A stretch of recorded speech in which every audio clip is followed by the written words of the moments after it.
Welcome to the Hollywood Scholar. I'm Jed Morgan, and the star of one of the few movies I'm actually looking forward to this year has some things to say about Hollywood culture as a whole.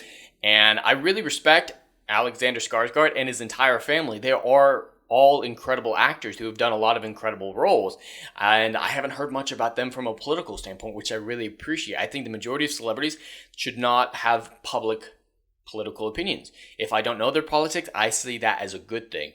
And when I know their politics, it really doesn't affect me much if I agree with their politics or not, because I just don't want to know. And they're usually not in a position to have public opinions or really have a discourse or affect the conversation about political stuff in general, because they're not trained in that area and they're usually just adult pretenders. They are not designed or trained to have those sorts of opinions on stuff. So I really like how he's addressing the ridiculous nature of Hollywood culture, and these are some great comments that I want to get into. So my respect for him actually went up quite a bit beyond my respect for him as an actor. My respect for him as a person may have gone up a little bit, and I still don't know anything about his politics, and that is great. So we got this article here from Bounding in the Comments that breaks down Alexander Skarsgård's comments.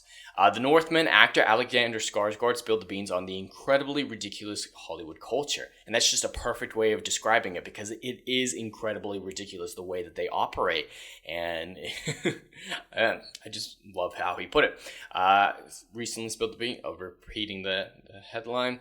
While Skarsgård's comments might not surprise any, it is somewhat refreshing to hear actors criticizing the morally bankrupt culture for Hollywood. Yeah, because he is very much invested in this culture, the majority of actors would avoid having such comments about that culture because it directly represents them or reflects on them how this culture is viewed by the broader world. So it's really great to see him coming out and, saying fuck that. Skarsgård's comments came in an interview with the Sunday Times while prompting the Northman. He began saying, promoting the Northman, "The industry is incredibly ridiculous."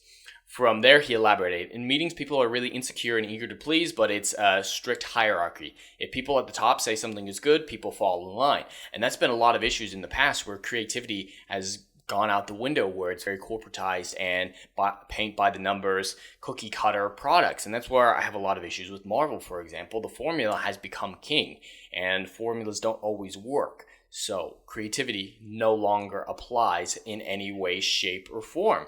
So, yeah. People just are letting themselves be bulldozed over by the people in power, and that's never going to be a healthy way to run an industry. So I really like how he put it there. He didn't stop there. He went on to say, also, menial, trivial bullshit stuff becomes very important to people. As an actor, the value placed on how important something is can become laughable to me.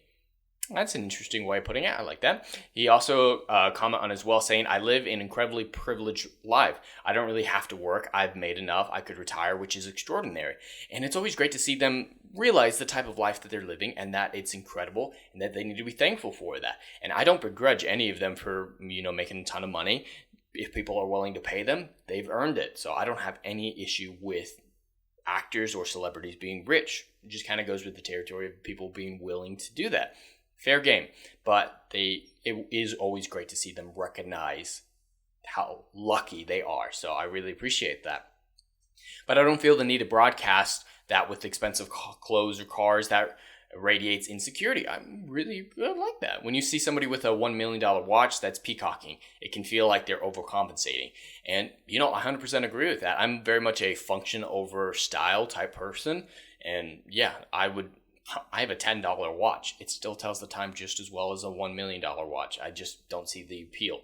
And if other people do, that's fine. But to get out the pop in circumstance is an interesting approach for an actor. Skarsgård, they're just breaking down The Northman, his new movie coming out, which I'm very excited for. It looks incredible. I'm very much looking forward to it. It looks so fucking masculine. Testosterone is dripping from the screen, and it has a lot of incredible actors. Anna Taylor-Joy, she was in my favorite movie last year, Last Night in Soho. He's a great actor. They really all are, and Ethan Hawke is doing a really good job in Moon Knight, at least so far. So I'm really looking forward to The Northman, and I really got some respect for a Hollywood adult pretender that I wasn't expecting to get, especially in recent years. But anyway, that's all I have for today. I'd love to hear your thoughts in the comments below. Please like, share, and subscribe, and I will see you in the next video. Anon.